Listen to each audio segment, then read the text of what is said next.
everybody. This is Blunt Conversation. This is something I know everybody's been waiting for. That Black Language, Unifying Nations Together conversation.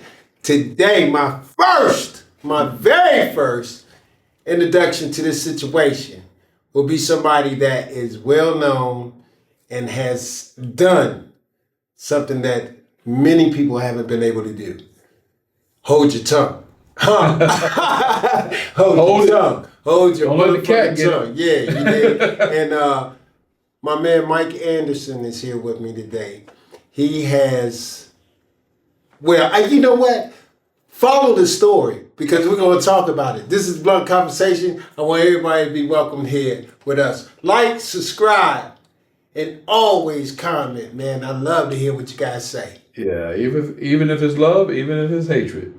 You know Give what it I'm to saying? him. We know we got both of them coming to us. Yeah.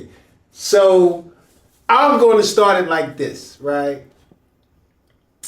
Mike has, I want to talk about your accomplishments. I do. But before I can get there, I got this saying that I say, the kid, back in the day we used to get, the game is to be sold, not told. Exactly. Right? Yeah. We in this era where we seen what that has done. how has that done for us? Right? Not too good.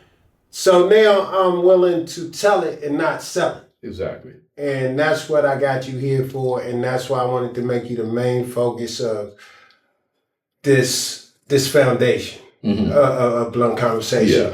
Yeah. And with that being said, if you could, please tell everyone what it is at this point that has brought you to where you are. Because now we know, I know, what you will know is that this man is on films. He has been with Vivica Fox on film. I remember we were sitting in a situation. Now I can't tell you the situation yet, but he's going to bring it to the front line. Yeah. Blunt Conversation. Yeah. We are getting this shit here. So I want you to tell them from the bottom to the top, man, because we giving this shit free. Yeah, no, definitely, because what I always realize is that we have to pay it forward. And to pay it forward, sometimes you have to go into a negative balance. You know what I'm saying? Right. You have to go into the red in order to get to the black. And I don't know if you ever noticed at a casino when you watch the little roulette wheel, there's black and red. Red, yes, sir. It can hit good or it can hit bad. You know what I'm saying? Sometimes hitting bad don't mean it's not going to hit good later on. It might hit bad one time and hit good 5 times later. Right. So the thing is that at one point in life, I know I was in the black and then I became in the red for a long time. And I'm going to explain that in a minute. But right now in the black, AKA Black Friday, yes, AKA sir. Black Wall Street, yes, sir. AKA, you know what I'm saying, just making sure that all black everything. Right. Currently, I have been blessed to be an award-winning film producer, Okay. a TV and film actor, Talk about it. a national spokesperson for mass incarceration and juvenile In incarceration, juvenile incarceration. and my own business owner, for-profit and nonprofit. For-profit, I'm Anderson Entertainment, Straight Shooters Production, Okay. as a film producer. Nonprofit, I have my own nonprofit that mentors adjudicated youth and also deals with re-entry into society. I wanted to speak with you to the point where you could tell everybody like the jump, where it came from, the motivation, the inspiration, where you were. I believe you also even mentioned before to me about the gambling, the black and red, being in the black area and the red area. Oh, yeah. Yeah. So if you could, break these areas down because game come a lot of ways. Yeah, and like I was saying, so when it comes to the game, you know what I'm saying, we got to pay it forward. Okay. When it's given to you, you live it, and you even live it through your demise, but in your demise, you rise back up and come back to be prosperous. You got to realize that the Creator gave you that moment to make sure that you give others their moment. So being in the black, being in the red, when you're in a casino, you got to realize that on a roulette table, that there's the black, there's the red. The red puts you, in a situation where you had a loss. The black puts you in a situation where you had a gain. Like, for instance, Black Wall Street. You know what I'm saying? Black Friday. All of that has a lot to do with the benefits and the financial repercussions of making sure that you're doing the right thing strategically. Right. So when I ended up in the situations that I ended up prior to becoming an award-winning filmmaker, an Emmy award-winning filmmaker, that part, for a project that was on HBO. For sure. Yeah, for a project that we did dealing with Ferguson. That dude. You know what I'm saying? And of course, yeah, TV and film actor at this that. point. Yes. Countless projects I was involved with. Music and Murder, Crossbreed with Vivica Fox. And of course, all the TV One television shows like Fatal Attraction, For My Man, you know what I'm saying? The ID channel, Primal Instinct, all these roles that I've landed, all these statuses that I've landed as a producer, as a director, as even an associate producer, as even a production assistant. All these jobs lead to one common thing, which is your mission that you want to serve, the purpose that needs to be fulfilled, because when you were born, there was a destiny that was given to you. Right. It's up to you to fulfill that destiny. Right. And so I was allowed to fulfill the destiny even in my demise. And your demise meaning? My demise meaning that at age 18 and 19, okay, I ended up in the Cumberland County Jail twice in Fayetteville, North Carolina. Mm-hmm. By 19, I was facing the death penalty plus life plus 60 years. Yeah. I ended up waiting for trial for like 3 years. And finally, I was given the opportunity. When I say opportunity, this is going to sound crazy. They brought a plea bargain to me and said, listen, if you don't take this plea bargain for life, we're going to take you to trial and make sure you get the death penalty. I'm young. I'm trying to figure out what's going on. Had some situations where there was some co-defendants involved, but I wanted to make sure they weren't involved anymore. Right. My brother Larry, got him off of the situation. There was another brother named James, got him off of the situation. And then I said, okay, it's time to do this myself. I'm gonna be accountable. I'm gonna hold myself accountable for every single thing that happened in my life. Right. I ain't just talking about the crimes that I was charged for, but every single thing that happened in my life. Growing up in a domestic violence plagued household, my father was a former African-American Vietnam vet and Korean War vet that came home, lost his mind, was never treated, PTSD diagnosed, held me at gunpoint, held the whole family at gunpoint. So many crazy things happened in the household. I was full of resentment. So I went to the streets in Fayetteville, North Carolina. 2-6. The date is October 26th. 2-6. Stand up. There you go. Yeah. You know, home of J. Cole. Y'all know who it is. Yeah. Hey, and we got a couple of people from out of 2-6. Yeah, Afion Crockett. He's in the industry. Yeah. You got Dennis L.A. White. I'm sure you know what I'm saying. He does a lot of work in Atlanta, D.C. and everything. The dude that was doing the what was that? A lot of people don't know Dr. Ice. Had ties to Fayetteville. UTFO. Yeah. With Larry Blackman from Zelda and Ziona. Yeah, Zelda and Zaletta. Yeah. What was that? Twice as nice. Twice as nice. Yeah. I mean, all this talent in Fayetteville, and I had the talent. I was like aspiring to be a rapper and all this other stuff. I was straight hip hop head, a b-boy. Well, we done met each other in the streets prior to that. Oh yeah. With the trench coat. Yeah. Prophet Sherlin's and coming to the yeah. That's the era we came up in the 80s and all that. Type of thing. Yeah. So all of that led to, trying to figure your way out, trying to make sure that you was status updated with everybody else. You met the status quo of the streets. Right. Because if you're going to be a part of the streets, you want to meet the status quo. So when I say that to say this, that the game that is to be given now is to say that once you meet that status quo, guess what? Nobody really cares. That part. You don't need to impress anybody.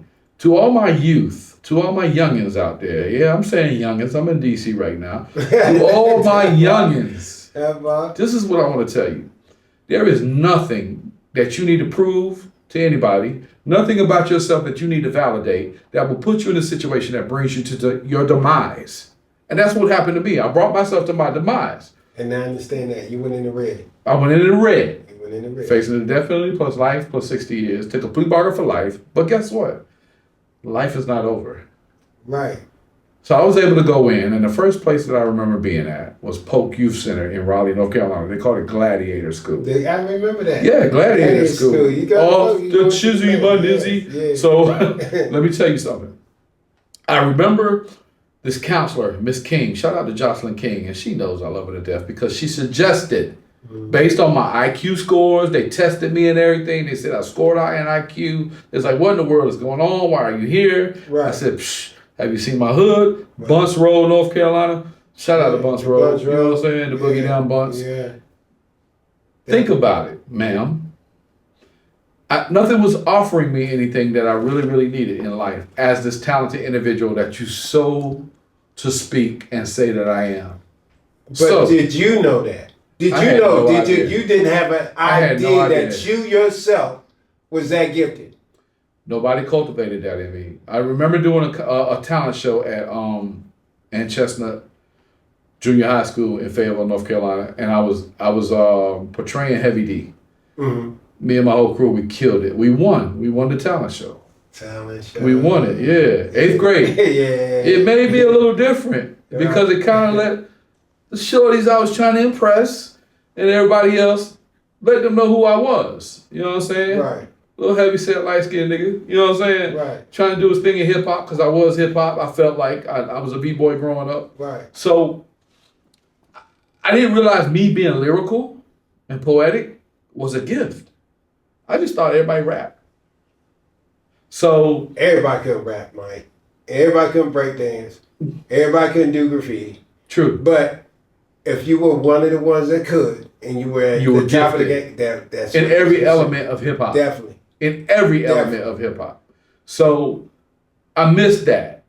I didn't see that. Okay. So the streets were calling. Okay. We were broke in our household by the time my mama and father got a divorce. Plenty were in Fayetteville. Yes. Yeah. She was working for $3.65 an hour at the Capefield Valley Hospital. That was nothing. Right. That didn't provide anything. She was from Germany. My mom was German. Where are you from? Stuttgart, Germany. Stuttgart. Where they make the Benz and the Porsche. Hey, look. I'm going to give that part. But I looked this shit up, right? And I see Stuttgart, and I couldn't pronounce the fucking word. I had to call him. I was like, what the fuck is this? He said Stuttgart. And ironically, J. Cole, right, that's a different story, was supposed to, was originally approached to play Me and My Life Story. I remember when you took that picture. But he was born in Frankfurt, Germany. Oh, wow. So he was black and German. That's why y'all look alike. Black and German, and he rapped just like me. Right. So he was originally approached. Right. And he was J. Cole, so yeah, this is all true. I bear witness. Unless he just took a picture and brought it and told me. No, and that wasn't no concert picture. That was a house. That was in the front yard. Yeah, definitely. But so the thing about it is that there's so much history when it comes to the international aspect of Vietnam. Right. That puts us in a mind state that we make choices based on who we need to be in the moment, not our future. So it's hard to think about the future in Vietnam. Yeah. Now, if you don't mind me saying, I came up for a part of my life in Vietnam, Fayetteville, 2-6. And I've been able, I've been able to walk amongst every street, a couple of streets that some people can't do, right? Yeah. Even me and you being able to meet up where we were back in that time, everybody couldn't come. He was from H Trey. I'm Fox. No, I was from Bunce Road. Well, Bunce Road, my bad. Yeah. My situation happened in H Trey. Yeah, he was from Bunce Road. But to be able to come up with the Westover and walk and be in the crowd, you had to be you had to have respect. You had to be respect level. And with Mike, it was, if you don't mind me saying some of this, because we're going from our past to what it is, to the present. Mike handled guns. You get what I'm saying? Hey, everybody knew you could get that. Mm-hmm. You could get that. You know what I'm saying? He had, I don't know what the plug was, but hey, they said, don't mess with Mikey. Don't mess with Mikey, boy. You know what I'm saying? And then when the incidents came about and something I'm not proud of. No, you know, no, we're not glorifying this. I'm not glorifying Yeah. nothing. What I'm trying to do is that everybody understand, like you said, it's in the red. It's in the red. When you're in the red, you're in the blood. And thoughts. And you're in the blood. You're in the blood of the sin, right? So to be refined, to walk through hell and come out purified. Yeah. Okay? So this is what I'm trying to bring forth. So for us to have walked through these bloody waters and come out, I'm saying, like, even in your, let me tell you how deep the thought is for me. Michael's situation was the first situation that they stopped having bonds. They didn't give nobody no bonds. No. So No. let me kind of like interject with that, and I'm gonna Okay. tell you why. See, and this is no cap, because I No love cap. and admire everybody for what they're doing. You know, I know they talk about $1 million worth of game, but I'm gonna give you $1 worth of game that's gonna save you. Real talk. It's gonna save you. I don't $1 want to million. start no trouble. Nah, we good. I don't want to start we no good. trouble. Ain't no problems. I promise you. Well, I'm So talking look, with Mike look. Ray. I'm talking with Mike Ray. So let me just tell you something. I got locked up for a situation where I sold a gun that was involved with a murder. Right. But of course, they came and locked me up. Now, I made bond in 2 days. I made a $25,000 bond for a second-degree murder that I got locked up for. I got out on bond. 7 months later, crazy situation happened. One thing led to another. I got locked right back up while out on bond for second-degree murder for first-degree murder. I was never supposed to come home. Never. They stopped giving out bonds in Cumberland County because of my situation. This. Nobody was getting bonds no more. I don't care if you hit a motherfucker in the head with a camera. Listen, I thought when I came that I was gonna get a bomb. I was thinking like, yo, I'm gonna get a bomb. Yeah, You know what because I'm it saying? was a milder situation. Right. That was right. But when no, like, they didn't want to take any chances. You know why? Because they took a chance with me. Yes. Not knowing they took a chance with me, but it wasn't that situation that made me realize what the situation was when I stayed in the county jail almost 3 years, no sunlight, visitation through a glass box Yes, for sir. 3 years. Yes, sir. No Yes, sir. contact visits, no hugs or nothing Nothing. from your loved ones or nothing like that. So, youngins, I'm telling you, I'm saying it again, youngins. Man, tell them. If Tell you them, think please. it's pretty, Please talk to I them. promise you it's uglier than it is Please pretty. talk to them, man. So by the end of the day, this $1 worth of game is going to save you $1 million. And I'm going to tell you why. The investment ain't costing me anything to sit here and tell you that if this is the life you want to live, then I promise you the game ain't designed for anybody anymore. And if you want to fact check your people, go look up paperwork on my name. I'm gonna spell it for you: MIKERAEANDERSON. See if there's any paperwork where I said a word about anybody. I promise you, there's no I'm paperwork like out how there. you already know. Yeah. You can check me for the Which is why this is why we are cool. Yeah. So look, Shit. paperwork, and I'm not gonna condemn or doom anybody that has paperwork, because I'm gonna tell you why. The government is the most intelligent and intellectual body of entity there is. And indictive. Yeah. And I'm gonna tell you why.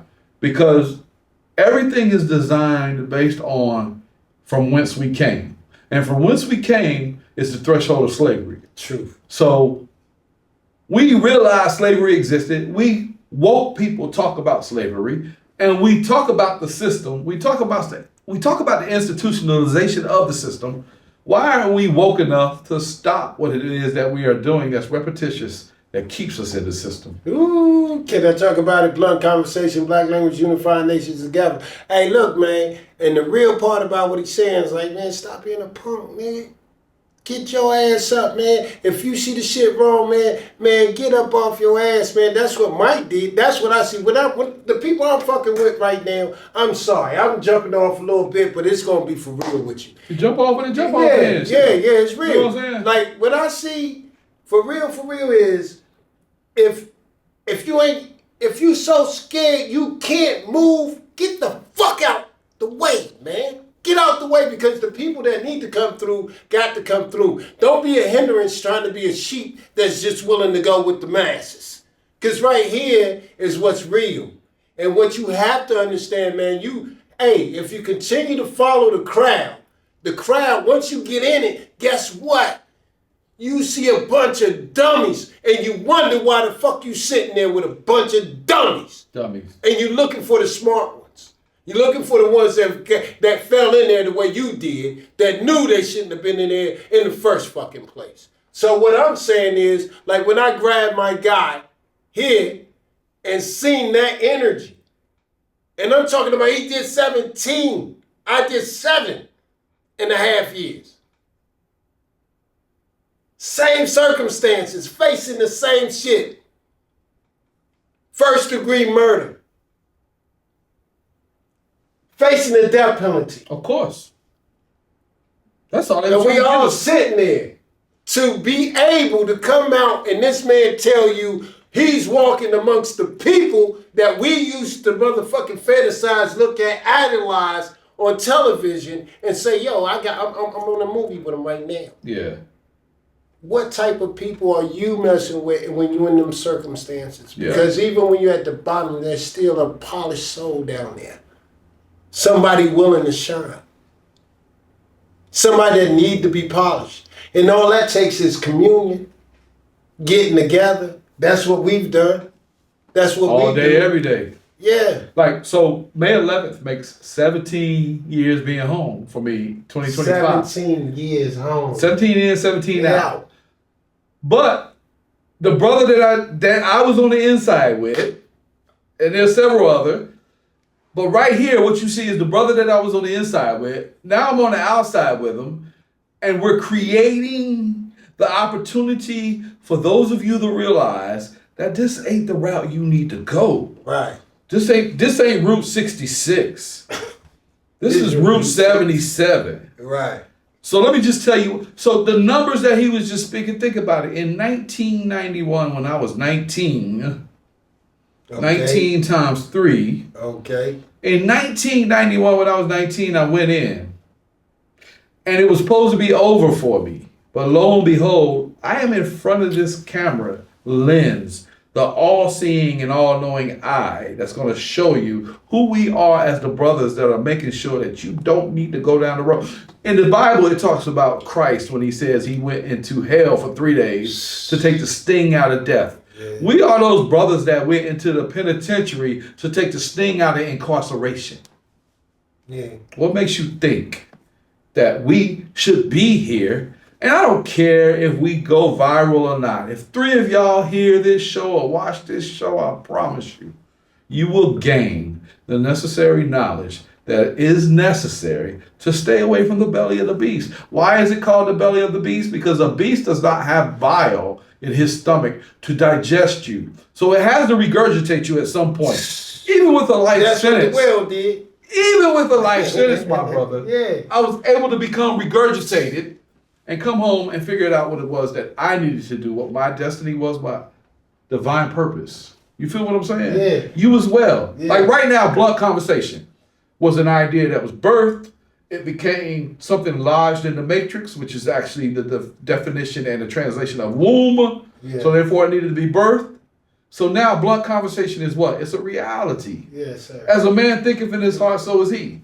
You know what I'm saying? That's a proverb. That's a book that I read while I was in prison. Definitely. I remember reading a Donald Gomes book and feeling sick after I read it. You know why?